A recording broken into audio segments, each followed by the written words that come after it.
அருமையான கர்த்தருடைய பிள்ளைகளே, ஆண்டவர் இயேசுவின் விலையேறப்பெற்ற நாமத்தினாலே வாழ்த்துக்களை தெரிவிக்கிறோம். இந்த நாளிலும் கர்த்தர் உங்கள் வாழ்க்கையிலே பலத்த அற்புதம் செய்வாராக. 136ஆம் சங்கீதம் 14வது வசனத்திலே நாம் வாசிக்கிறோம். அதன் நடுவே இஸ்ரவேலை கடந்து போக பண்ணினவரை துதியுங்கள், அவர் கிருபை என்றும் உள்ளது.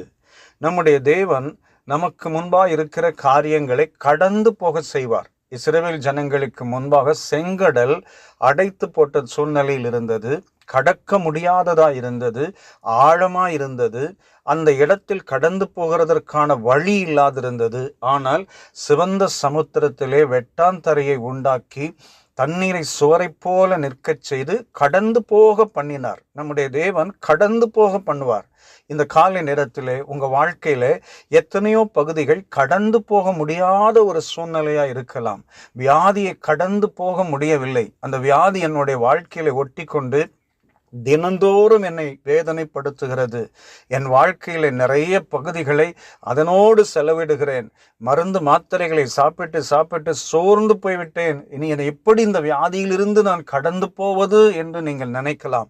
ஆண்டவர் இந்த காலை நேரத்திலே தம்முடைய வல்லமையை அனுப்பி லூக்கா 5:17 படியாய் சுகமாக்குகிற வல்லமையை அனுப்பி உங்களை சுகமாக்கி கடந்து போக செய்வார். நிறைய பேருக்கு பொருளாதார சூழ்நிலையிலே, கடன் பிரச்சனையிலே பல போராட்டங்களை சந்திக்கிறார்கள். எப்படி கடந்து போவது, எப்படி இந்த இடத்தை விட்டு, இந்த சூழ்நிலையை விட்டு, இந்த கடன் பிரச்சனையை விட்டு, இந்த போராட்டத்தை விட்டு கடந்து போவது, இது ஒரு செங்கடலை போல இருக்கிறது என்று நீங்கள் நினைக்கலாம். நம்முடைய தேவன் வெள்ளியும் பொன்னும் உடையவர், வானத்தையும் பூமியும் உண்டாக்கினவர், அதன் நிறைவை கொண்டிருக்கிறவர். நம்முடைய தேவன் இயற்கைக்கு அப்பாற்பட்ட அற்புதம் செய்கிறவர். 5 அப்பம் 2 மீன்களை கொண்டு 5000 பேரை போஷித்த வல்லமையுள்ள ஆண்டவர். இன்றைக்கு உங்கள் வாழ்க்கையில் எந்த பகுதி குறைவா இருக்கிறதோ அந்த ஆண்டவர் நிறைவாக்கி, பிலிப்பியர் 4:19 படி உங்கள் குறைவுகளை எல்லாம் கிறிஸ்து இயேசுவுக்குள் மகிமையிலே நிறைவாக்கி அந்த சூழ்நிலையிலிருந்து கடந்து போக பண்ணுவார். நிறைய பேருக்கு வெட்கத்தினாலும் பல கடினமான சூழ்நிலைகளினாலும் சோர்ந்து போய் இந்த இடத்திலிருந்து நான் எப்படி வெளியே வருவது, இந்த கடினமான சூழ்நிலையிலிருந்து எப்படி, அவமானத்திலிருந்து வெளியே வருவது, என்னை பரியாசம் பண்ணுகிறார்களே, இவர்களுக்கு முன்பாக நான் எப்படி மேலே வருவது என்பது நிறைய பேருடைய ஜெபமாய் கேள்விக்குறியாய் இருக்கிறது.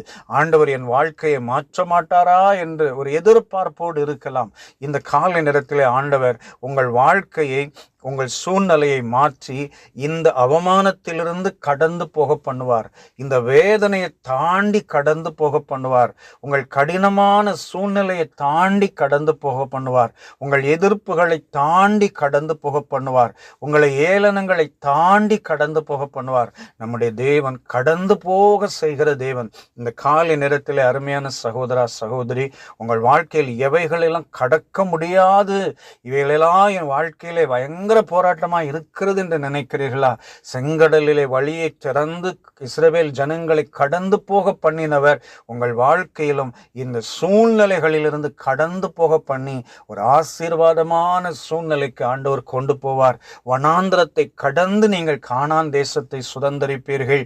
வனாந்திரத்தை கடந்து ஆண்டவர் கொடுத்த அந்த பாலும் தேனும் ஓடுகிற தேசத்தை சுதந்தரிப்பீர்கள். வழியை ஆண்டவர் திறப்பார். ஆண்டவர் தண்ணீரை உண்டாக்குவார், மன்னாவை கொடுப்பார். நீங்கள் கடந்து போகிற பாதைகளில் உங்களுக்காக ஒரு வாசல் திறக்கப்படும். உங்களுக்கு எதிர்ப்புகள், ஏளனங்கள், போராட்டங்கள் இருக்கிறதா? கவலைப்படாதிருங்கள். கர்த்தர் இந்த காலை நேரத்திலே உங்களை கடந்து போக பண்ணுவார். ஆண்டவர் உங்கள் வாழ்க்கையில உங்கள் கரத்தை பிடித்து கடந்து போக பண்ணுவார். கர்த்தருடைய கரம் உங்கள் வாழ்க்கையிலே பலத்த அற்புதம் செய்வதாக. இந்த வசனத்திலே நாம் வாசிக்கிறபடி கடந்து போக பண்ணினவரை துதியுங்கள், அவர் கிருபை என்றும் உள்ளது என்று நீங்கள் சொல்லும் காலம் வரும். ஒருவேளை இன்றைக்கு தேவன் உங்கள் வாழ்க்கையில அற்புதம் செய்து இந்த வசனத்தை நீங்கள் சாட்சியாய் சொல்லி தேவனை மகிமைப்படுத்த தேவன் உங்களுக்கு உதவி செய்வார். நான் உங்களுக்காக ஜெபிக்கிறேன். அன்பு நிறைந்த பிதாவை, இஸ்ரவேல் ஜனங்களை கடந்து போக பண்ணின தேவன், இஸ்ரவேல் ஜனங்களுக்கு அற்புதம் செய்த தேவன், இதை பார்க்கிற உடைய பிள்ளைகளின் வாழ்க்கையில் ஒரு அற்புதம் செய்து உடைய பிள்ளைகளை ஆசீர்வதியும். இயேசு இரட்சகர் நாமத்தில் கேட்கிறோம் பிதாவே. ஆமென், ஆமென். God bless you. Amen.